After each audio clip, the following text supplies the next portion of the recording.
3100 soldats africains, européens et américains ont été déployés au Mozambique pour renforcer la lutte contre le terrorisme.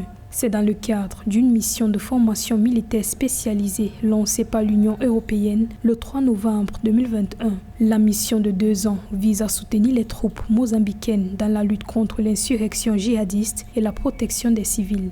Le déploiement de forces militaires étrangères au Mozambique suite aux derniers événements de Cabo Delgado suscite quelques interrogations parce que quand même une solution africaine au niveau des pays de la SADC avec en tête l'Afrique du Sud et le Rwanda a été préconisée et opérationnalisée. Maintenant que des forces occidentales sous la bannière de l'Union européenne ou bien des Nations Unies décident d'y envoyer des troupes pour supporter le Mozambique, je crois qu'il faut déjà qu'il y ait une demande.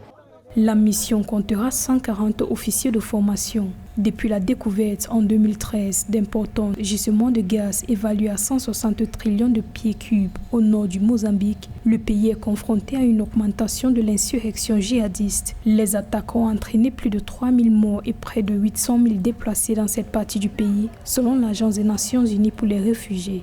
Je crois que les Africains comprennent la situation et la décision des pays de la SADC autour de l'Afrique du Sud, qui est un géant militaire, du Rwanda qui a fait ses preuves en RCA, et en plus de l'Angola qui pourra venir se joindre à ce groupe. Je crois que l'Afrique n'a pas besoin de forces occidentales sur son sol. Maintenant, c'est une lutte d'influence. Ce qui se passe à Cabo Delgado, c'est un mécontentement populaire qui a ses justifications et qu'il est possible de régler dans un cadre strictement africain.